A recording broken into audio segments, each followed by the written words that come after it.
hurt people hurt people. Hurt people hurt people, and there's already signs there that that person does not have the wherewithal emotionally to deal with a particular relationship with someone who is actually loving and caring. Or in reference of choosing a mate that also may abuse them as well. So now when I'm doing my research now, we're reading Gary Chapman and the other books that I can suggest later on, and talking to other people too, talking to people who've had relationships, talking to elders who've had, 40, 50 years down the line together, that there's definitely going to be some rocky roads, but it should be more loving times than hard times.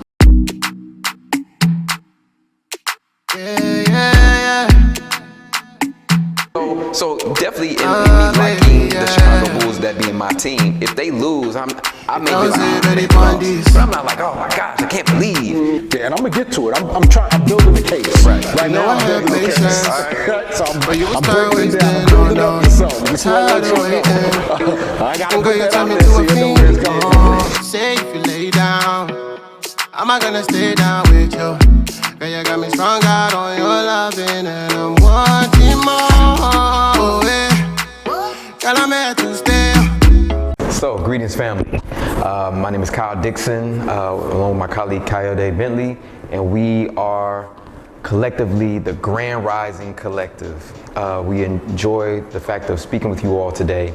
And the Grand Rising Collective, to give you some background, the Grand Rising Collective was started by myself and Coyote to bring our skills together to benefit the community, to kind of pull them into a lot of the conversations and the knowledge and the information that we come across, and have taught in our respective fields. I'm an educator. He is also an educator, community activist, businessman, entrepreneur, as well as I'm an entrepreneur too.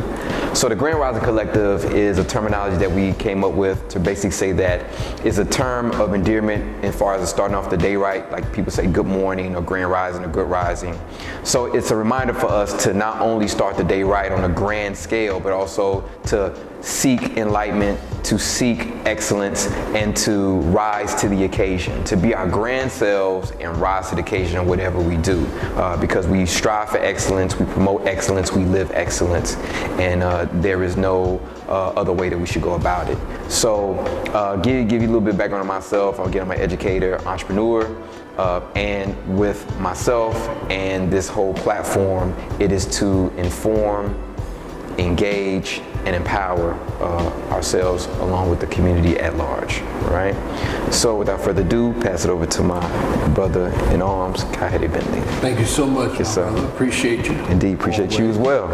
I don't have to mention Grand Rising Collective because Cal did an excellent job in doing that already. All I'll do is introduce myself, my background, and the fact that I'm privileged to be a part of this collective with my colleague. My name is Coyote Bentley. I'm the president and founder of an organization called 4Ts, which stands for Teaching Teens to Think.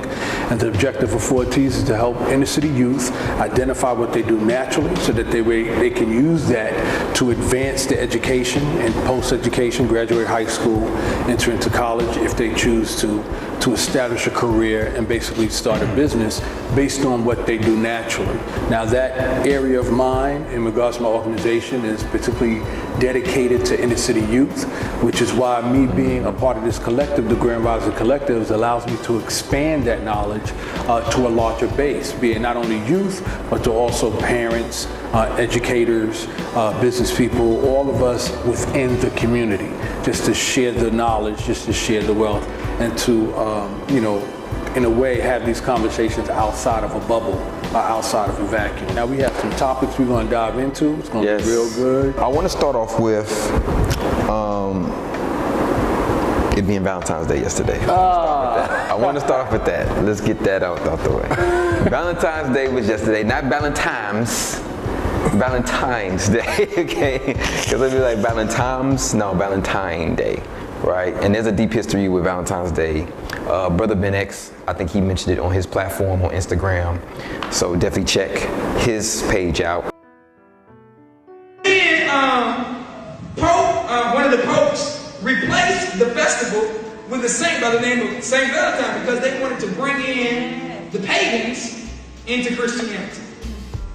So Saint Valentine was a saint, and there's like 3 different Saint Valentines. But they say, well, this holiday is about this particular. Saint Valentine was a saint in ancient Rome during a time where Claudius II banned marriages. because he felt that married men did not make good soldiers. Because they wanted to be at home with their wives, they didn't want to fight. So the man outlaws marriage, right? So then Valentine, the saint, he performs these marriages illegally. So when the emperor finds out, then he executes him, right? And he executes him on February 14th. Now some people say that when he executed him, he cut his heart out of his chest and ate it. So every year on February 14th, what do? You buy a heart. You send it to somebody. And what do? They eat it. And then they go, we don't know what we celebrate. Shout out to Brother Ben X. And some other people have not only talked about Valentine's Day, but we know for the most part, the general public knows Valentine's Day to be about love. Right. You know, about, the loved ones, saying the candy, the flowers, the cards, the teddy bears, that's what Valentine's Day is all about. And typically it's for the women, right? Typically for the ladies, for the women out there. And it's a time to show love to your significant other, to a parent, to a boyfriend, girlfriend, husband. And I want to talk about that in reference of showing love, giving love. I feel like a lot of times our concepts of love are very limited. And again, I'm glad that it's a day for us to show love to each other, because some people are like, oh, that's so sappy, or, what do we need about that? Or I don't need Valentine's Day.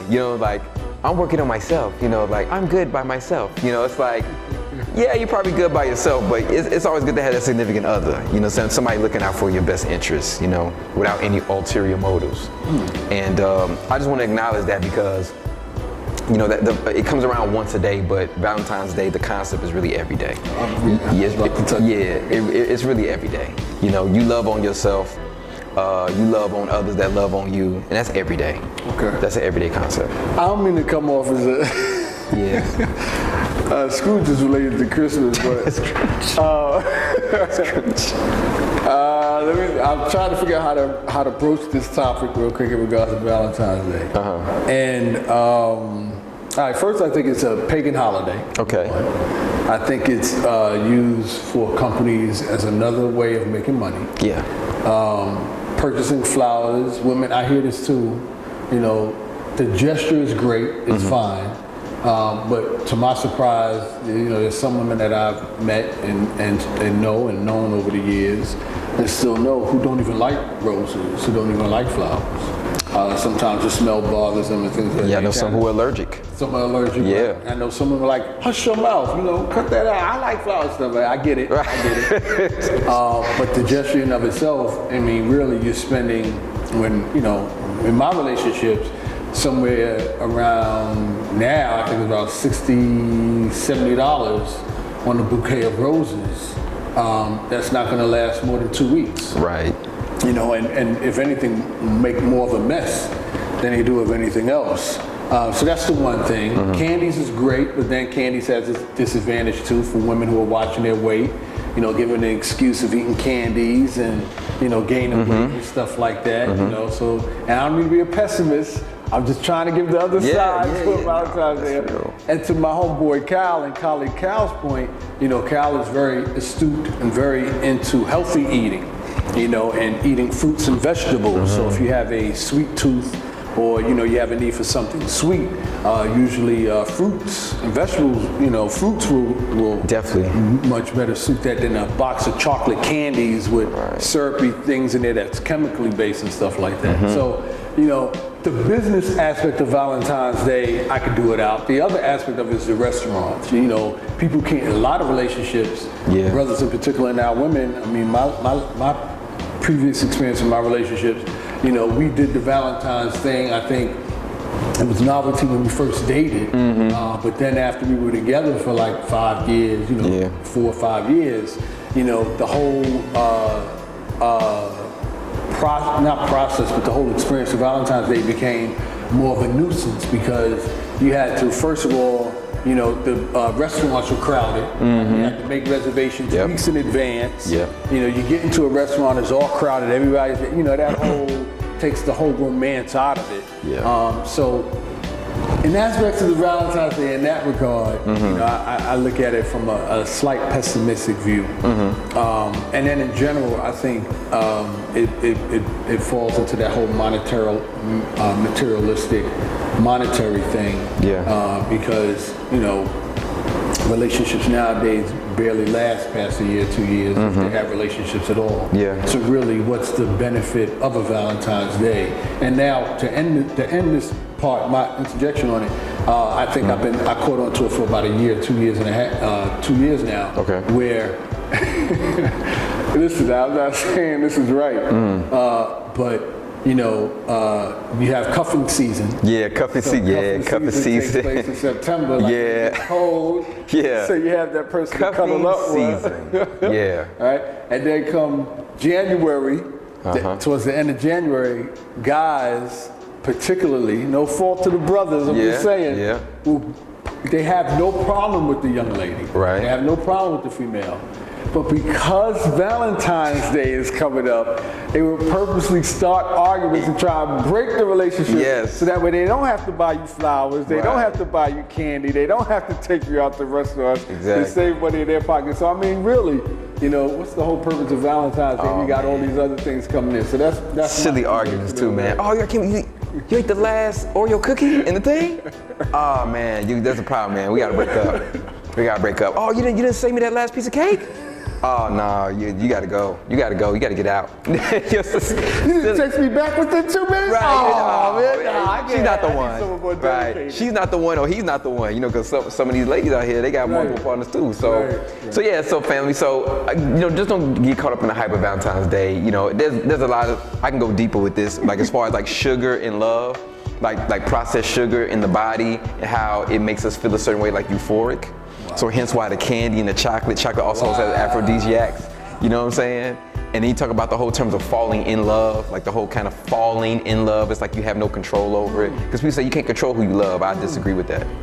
I disagree with that. It depends on how you process and how you look at the term love and what that means as far as actions are concerned. So, you know, these are things that people challenge, and it's not just me. These are elders I'm pulling this from, you know, who are telling me these things, like how we process love and how we process the concept of love. Like, you know, there's different levels, like what is it, agape and like brotherly, sisterly love, then like parental love. Eros, Eros, these are Greek terms, but I mean, they're pulling this from ancient, you know, black folks, by the way. They're pulling this from ancient civilizations.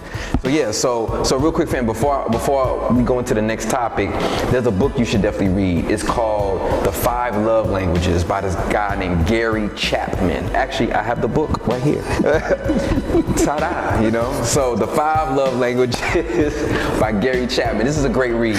Shout out to my brother Stick, man, of Dead Prayers. I learned about this book from him. Him and his wife have been together for, I think, 27 years, I think now. So I learned this, and there's many different books that he has, but this is like one of the main books, The 5 Love, and this is men's edition. You know what I'm saying? So we talk about love and falling in love, and you know, we need to learn, like, what are the concepts of love? What are they? You know what I'm saying? I try to be a student. And there's 5 love languages, family. So one of the 5 love languages, man, I got my notes here. Go. So one of the 5 love languages: words of affirmation, quality time, receiving gifts, physical touch, and acts of service. So in reference to these 5 love languages, depending on how you're showing love or how someone shows you love, that gives you an indication on what you deem as important. So like, say for instance, your love language is receiving gifts, but then your partner is all about like just telling you they love you all the time. So that's cool. They're like, yeah, okay, you telling me you love me, but I don't see any reciprocation of any gifts. Right. So like, you're not getting me like little trinkets. It doesn't have to be diamond rings or gold bracelets. It could be something like, hey, I know this is your favorite meal of the day, so I got this for you today. Right. You know what I'm saying? Like for lunch, here's your lunch, you know what I'm saying? Like you don't have to go out and get lunch, here's your favorite meal. Or, hey, I saw that you needed a new case for your phone. It would look like it was kind of getting messed up. Let me get you this new phone case. That's gifts. That's saying like, oh, you're paying attention to the things that I need in receiving gifts. Right. Or let's say, your thing is quality time, but then the person that you're with always trying to give you gifts. Like, oh, here's this purse. I saw this Louis V purse, this Fendi bag. Here you go. And they're like, okay, that's cool, but you know, when are we gonna spend time together? When are we gonna hang out? When are we gonna go to the movies? Go to the to the restaurant. Okay. When we gonna go to the park? Like, yeah, you got me this gift and that's cool, but then like you work, 60-hour days or 40-hour days, and I don't ever see you. Right. So depending on what their love language is, and people can have multiple ones, but typically there's one that precedes the other ones, Right. or supersedes the other ones. They may not feel like you're really showing them any true affection. So the 5 Love Languages family, Gary Chapman, it's a really great read. I'm still reading it as well. Really, really great read. You should definitely check out. That's all I want to say about that. It's funny you mention that because there's this, you heard of him, Tony Robbins. Yes, Tony Robbins. And he terms it in a way that, because I didn't even know about it. Thank you so much. I'll make sure I'll purchase that book and read it. But he mentioned... And there's YouTube videos too, by the way. Absolutely, yeah, YouTube. Definitely check YouTube. He put it in terms, in terms of relationships, kinesthetic audio or audio-visual and visual. Yes. Audio and visual. That means kinesthetic feeling, audio hearing, and visual seeing. So it's funny, I had a conversation with one of the teens over the past 2 weeks where I was like, you have somebody who says, I love you, I love you, I love you, I love you, I love you so much, I love you so much, I love you so much on Monday, and then Tuesday, the young lady texts him and calls him. He doesn't reply to her text. He doesn't answer a call. That goes on through Tuesday, Wednesday, Thursday. And then Friday, she calls, she picks up, oh, how you doing, whatever. She's like, yo, what's going on? You said you love me, love me, love me, love me. But I tried to text you, I tried to call you, you didn't pick up, whatever it is, my phone went over, whatever the case may be,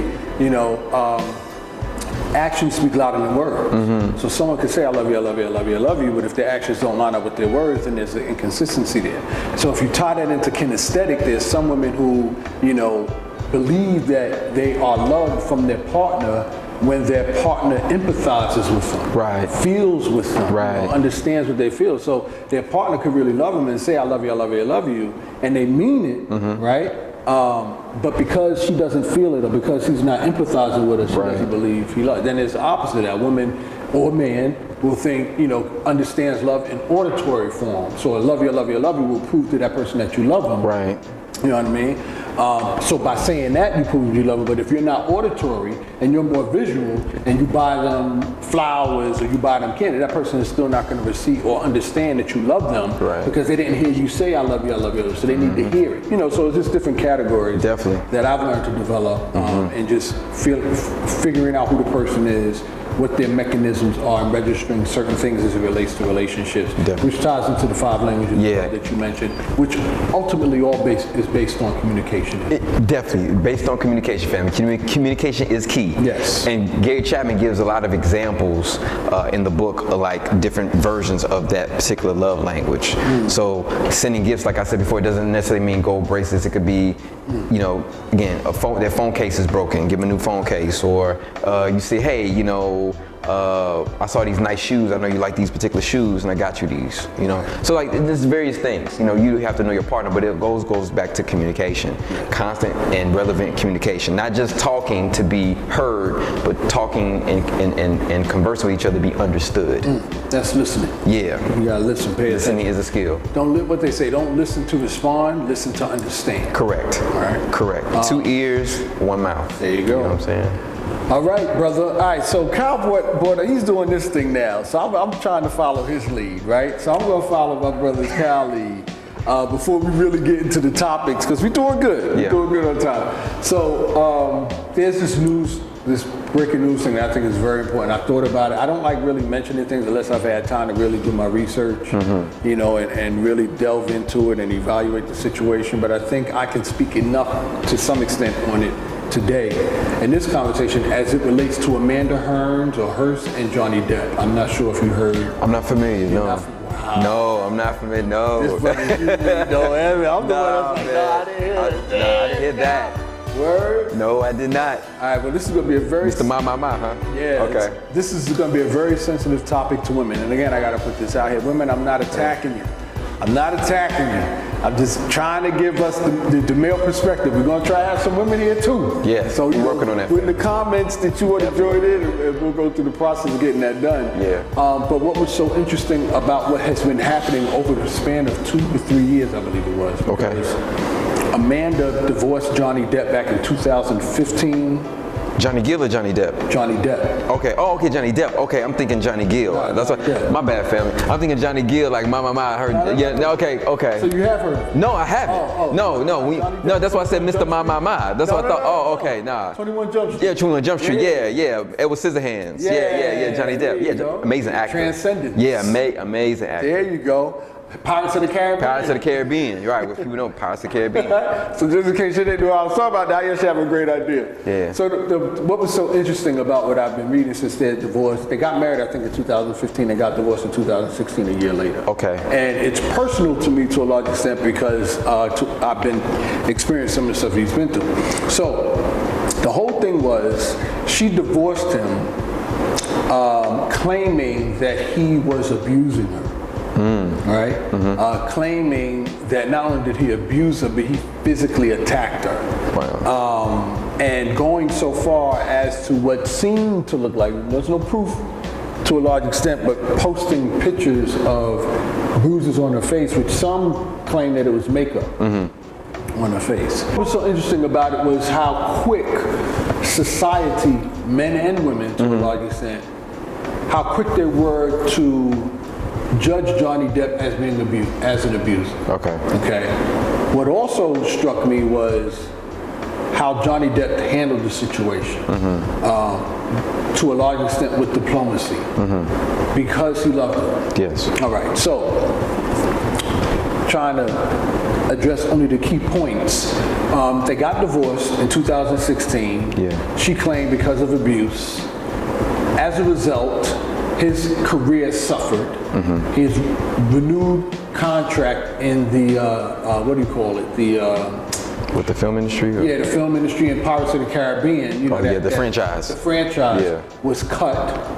They cut him from that. He has since lost a lot of business because of the negative stereotype of being an abuser. Yeah. She went on to be an advocacy of women's rights. Against violence and men. Against violence against women and all that. I'm all for that. I do not condone in any way, shape, or form of women being violated, hurt, abused in any way, shape, or form. Right. Let me make sure that that's clear. Definitely. But I'm also opposed to women abusing men. Right. I have a problem with that. I'm opposed to any injustice to any humanity. Yes. Fairness across the board. Yes. So let me just make that clear. But what this whole thing shows is that people are more quick to believe their conventional belief based on believe a woman no matter what she says. I don't believe you should believe a woman no matter what she says. I don't believe you should believe a man no matter what he says. I think due diligence needs to be paid to investigating the situation to find out what the truth is before any judgment is made. So, let me calm down, bring it back. So what happened was, what Johnny Depp was doing since their relationship and the interaction they had since the divorce was recording their conversations. Okay. If you'll get a chance, don't take my word on it, go to YouTube and type in Johnny Depp and Amanda Hermans and see the whole audio of the recordings to which she admitted of abusing him. She got mad at him because whenever they would get into a confrontation, verbal confrontation? Verbal that led physically, he would always run. Okay. So whenever she would start to get physical with him, he would leave. He would leave the area, he would leave the room, he would go, and she would follow him and attack him. Wow. And she would get mad at him, claiming that he wouldn't stay and fight for their love because he wouldn't stay in that combustible environment where he would accept her abuse. So because he wouldn't accept her abuse, in her mind, she believed that he didn't care for her and didn't care for the relationship. To some extent, they call it a typical narcissistic mentality. Sounds very toxic. Toxic, very toxic. Yeah. So Johnny Depp, the reason why it took so long for Johnny Depp to come out with the tapes or what have you is because he really loved her. Yeah. And he didn't want to hurt her. Right. And he knew that she was suffering and in pain or whatever the case would be. But she went out her way to hurt him. She went out her way. He pleaded with her, let's not take this to the courts. Let's figure this out. She sued him for, I think, $7 million, if I'm not mistaken. $7 million or 50 million or something like that. Taking it to the courts because ultimately, in her mind, what she was doing, there were two things. First, she said she didn't hit him. Yeah. She said she just punched him. Well, that's hitting. So Right, I know. in her mind, Yeah. it wasn't. So that's one. Yes, that's. Number two, she was looking out for her career. So Okay. I guess she wasn't an A-list actor in the first place. Yeah, because I don't know. I can't think of who she is. So. She got with Johnny Depp to boost her reputation. Okay. And then when I guess the relationship wasn't. I don't know. I don't want to Right, read 'cause about we don't her write. behind the side, I don't know. Yeah. But her actions indicate after she went on this whole suing thing, whatever the case may be, to try and bolster up her career, whatever the case may be. So now, the point I'm making with this whole thing is something that I experienced personally, and that's one of the things that we as men have a challenge with, is when women call us punks or sissies, or whatever the case may be, because we find ourselves in relationships where it's unheard of that a man can be abused. Now, I'm an alpha male, the way I consider myself. You know, I don't want to bring down my resume and stuff like that. Yeah. You know what I'm saying? I'm no punk in the long shot. Trust me, I defend myself. But what I related to this story and this experience between Johnny Depp and Amanda is the fact that he really loved her.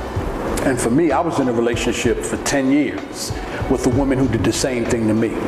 She would, it's called gaslighting. Yes. She would gaslight me. Yes. She would say things, whisper stuff in my ear, you a punk, you a sucker, you know, just like real stuff that, you know, an alpha male, you ready to, and that's what she would do.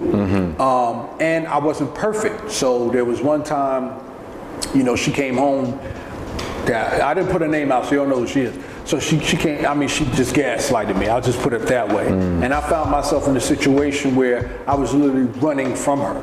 I would run into my office when I had my house at the time, and she would be banging on the door trying to break in the door. Situation in my own house, I'm leaving my own house to try and avoid the whole toxicity because I didn't want to do anything that would harm her because I know the way we're made physically, we're more strong. And I think women use that to their advantage. If they're with a certain guy that they know who loves them, right? And you know, they have a power show. I don't know what it is. Yeah. But I'm just saying, the whole point of me bringing this whole thing up, and sorry for being so long with it, was I just want to make this clear.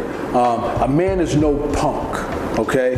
Physically, you know, we're not, and if we do not fight you back, it's not because we're afraid of you for the most part. I mean, there's some men that might be afraid of their woman. I don't know, whatever the physical thing. Yeah. But for the most part, if a man doesn't fight you back, as women, you should look at that because that's an indication, in my opinion, of that's how much love he has for you and respect he has from you from not going upside your head and knocking you clear across the room because he does have the power to do it. So if he doesn't do it, I think that's an indication that you should look at that. The other thing is I want us to get out of this whole realm where I want us to realize that there are women out there who would take advantage of that and use, you know, abuse now with all leniency because of however they're feeling and they want to get, and that's not fair. And I think going forward, I think we should weigh every domestic situation equally. If a woman says she's been abused, then we should weigh that. We shouldn't make it light of it. We should look into it. We should investigate.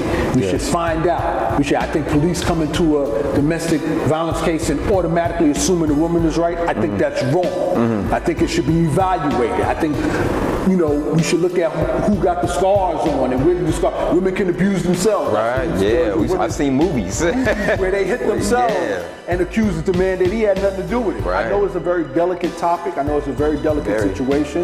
But I think it's not fair if we put ourselves in another person's shoes to just assume that this person is right just on what they say without doing an investigation. I think we should look into men can be physically abused too.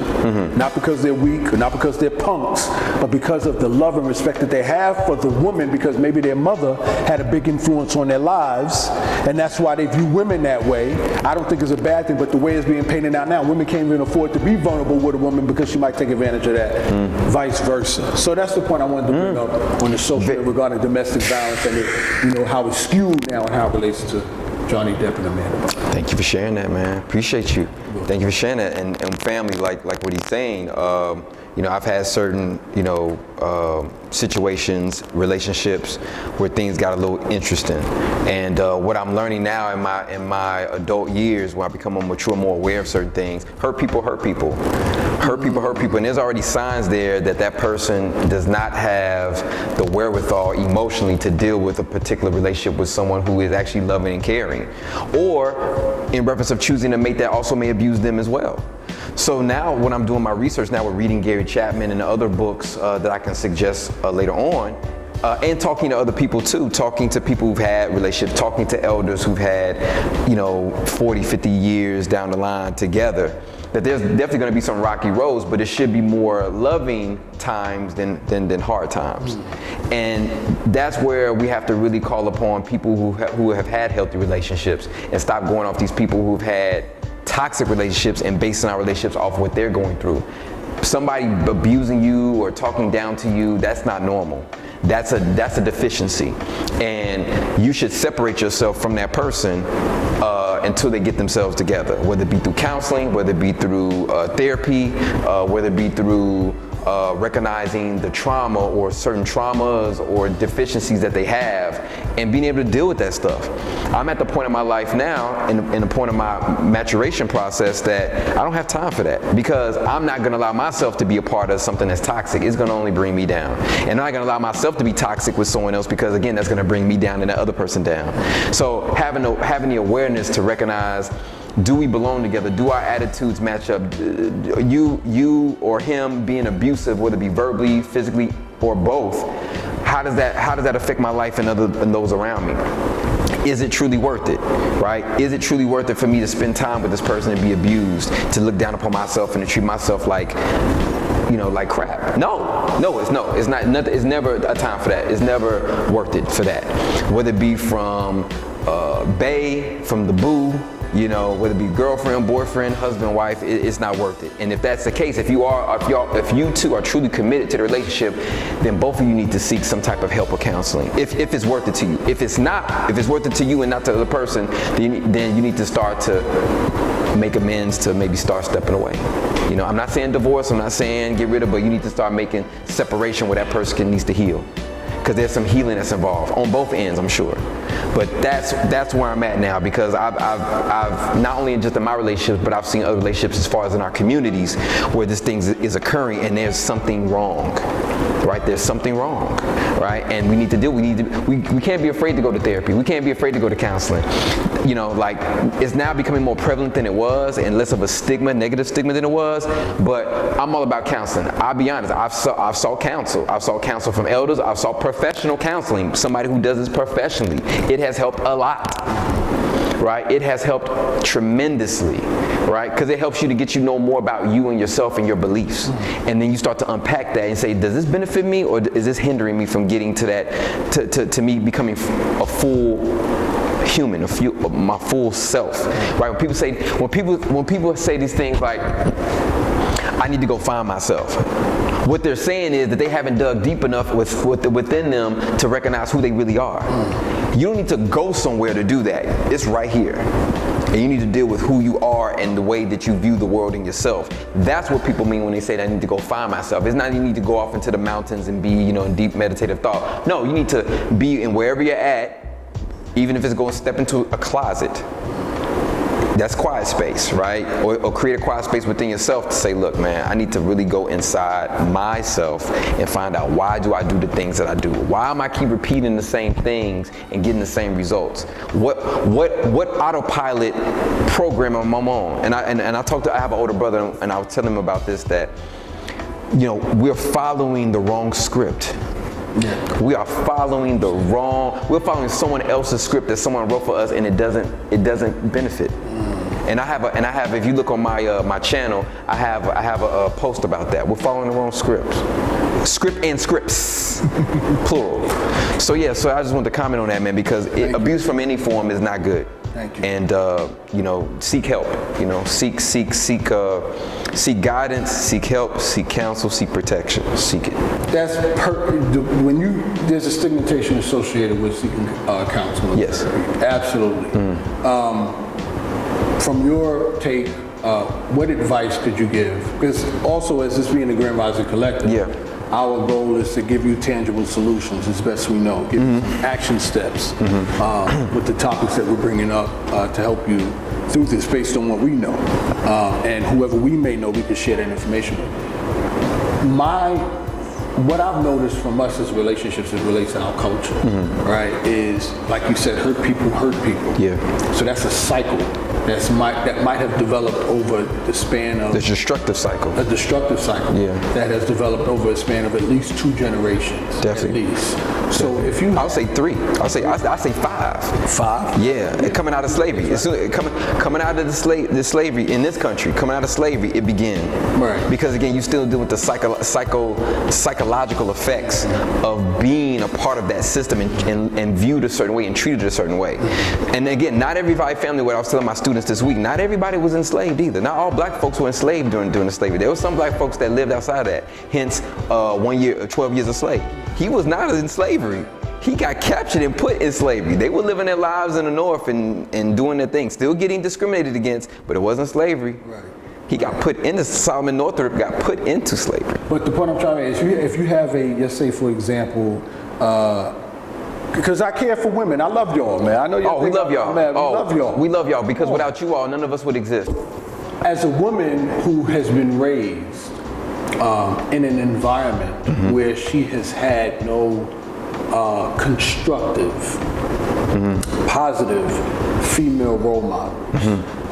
And it's not to say that that's her mother's fault. Right. It's to say that her mother went through the same thing from her mother. And that's that cycle I was talking about. So as we bring it to today, we talk about seeking counseling and therapy regarding the destructive relationships and the vitriol, and where women, like we talked about before with the Johnny Depp situation, what advice could you give a young lady who finds herself in a situation where she just doesn't know? Because I've heard that before. Right.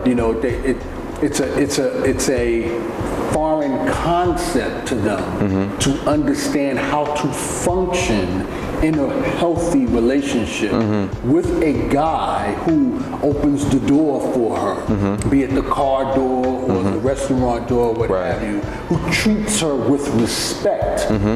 Because just keep it real and being completely honest, women nowadays, and I don't mean to generalize, but I'm just saying a segment or section or percentage of women nowadays respond more to that guy who doesn't give her attention. A guy who gives her attention, she kind of brushes him off as if he's a simp, takes advantage of him, he's not worth it. Not because, of anything, how can I say, consciously, but because she's not familiar with that. That's not, she doesn't know how to be around someone like that, hence making her very uncomfortable, thus gravitating to a guy that she is familiar with, which brothers are my brothers, don't take this disparagingly at all, who fits that character or mode or stereotype as a thug, as in charge. Yeah, the rah-rah guy. The rah-rah guy. Yeah. That's exciting to her. Yeah. Only because she's familiar with that. Right. And the other guy who's nice, who's respectful, is boring. Who she saves,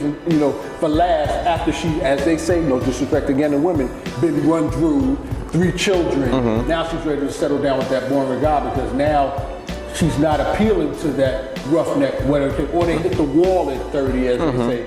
Because what advice could you give to a woman, and brothers, we'll get to you too, but a woman who comes from that background, who's afraid, or if she's coming from that background, of course therapy and seeking help is not even on the radar. Due to financial constraints and all that other stuff too. So that was a big question. Yeah, it was. No, it's all right. So rephrase that question for me, man, because I'm. What would you tell a girl who's going through a situation like that, where to her she doesn't even know how to function with a good guy? Well, if she's open to having that conversation, that's one. If she's open to even having a conversation, because if she's not open to having a conversation, whether it be male or female, then whatever you're saying is not gonna stick. It's just gonna fly right. It's gonna one ear out the other. So that's one. So 2, she has to recognize that something's not right. Like, even though I'm in this and I'm doing this, something is a little off. So once he or she, mainly she, recognizes that, then I would suggest, if therapy or counseling is not on the radar, I would suggest, what benefits do you get from it?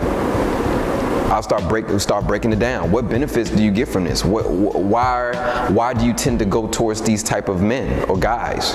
And a lot of times it could be she wasn't protected as a child, felt unprotected, or she feels like these men give her some type of excitement that she doesn't have in her life. She's not fulfilling her purpose in life. No father in the home. Yeah, no father in the home, or no other positive male role models around her. Because people like, oh, you need males around you, but you need positive, constructive males around you. Because you can have males around you and they're doing some nonsense, and you learn that, you're like, okay, that's what guys are supposed to be. And I get some of the appeal, you know what I'm saying? I could see how, like, oh, well, this guy, he's doing stuff, he's excited, he's all over here, and people, respect him or fear him or whatever case. That's thrilling, because, a lot of times women seek security and protection. I get it, I understand. But for those who are more in tune or in touch with what they're about, truly, then they could also see the guy that isn't maybe the rah-rah guy, or the person who looks like a thug, also could do the same things for them. It depends on what you like and why you like what you like. See, that's what therapy and counseling does. It begins to unravel and unpack why you do what you do and where that comes from. Like, did that come from your youth? Did that come from your first sexual experience? Did that come from you seeing certain things and you say, oh, if I act this way, I get certain things? Like what? Like, again, love languages. Like, where does that come from? So therapy and counseling begins to break that down. And if you're not open to that, who is around you? That human capital. Who's around you to give you those things of advice to be able to help benefit your life? Because if it's not benefiting you, then what are you doing? Or if you think it's benefiting you, how is it benefiting you then? Because apparently you're getting something from it because you keep going back to it. It's comfort, it's familiarity, it's something. So therapy and counseling helps to break down those things and help you find out why that is the case. And if you need to change it or you need to keep it the same, that'd be up to you. Because even with therapy and counseling, they expose it, but you still got to do the work. You still got to work on you, right? Like I said, we're a constant work in progress. So yeah. Follow-up quick question before we get into the heart of the topic that we're going to talk about today. What can they do in the meantime until they can find that type of therapeutic resource? Like, if they don't have access to therapy, because inner city youth, that's foreign. Yeah. So are there any? And as you said, they have to acknowledge. They have to acknowledge it first. Okay. So just say, for example, they acknowledge it. Yes. They realize that there's something wrong with them. Okay. Once they've done that, what do they do after that? That's something they can do on their own. They don't need money for that. Right. That's something that they can do personally. But now, once they at that point, what for them in that situation? What would be the next logical step until they can find that therapist? Right. I would say if they don't have anybody in their family, seek somebody like a close friend or a teacher, an educator, somebody around them has had some type of positive effect on them outside of the home that they can go to. It could be a man or a woman. Obviously, just typically with counseling, you want to get somebody of your same ethnicity and same gender, typically, because then you can share certain things with them that we won't feel uncomfortable. So typically, they can relate to it. So if you're an African American woman, then you typically want an African American woman who's a therapist.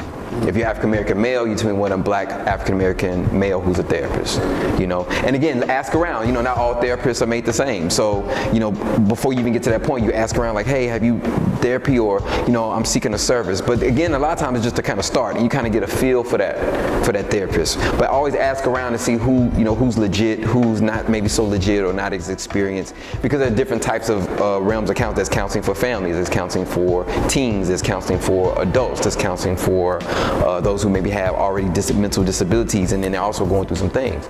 So there's a lot of different categories in reference of just counseling, but it is to just seek counsel though. Once you're aware, seek it. Seek it from wherever you go, and then start to make the steps necessary towards asking the right questions to get you where you need to be. Thank you so much, Kyle. And I'm simplifying it, family, but that's the process, That's the process. Your network is your net worth. I learned that years ago. We need your support on this to keep going, right? And there's some topics that you want us to touch on, let us know. Let us know. Again, this isn't just a conversation just with myself and Coyote and whomever we bring in. It's for everybody. So take the time, subscribe, share with your friends if you think this video, any part of this video has any value to you. Share with your friends, subscribe, like, and we appreciate your love and support. Thank you. I also want to emphasize, Kyle already mentioned, but please add some comments. I'm sure there's some things we touched on that you may not agree with. So having said that, I'm sure there's some things that you agree with what we talked about here, some of the things that you don't agree with.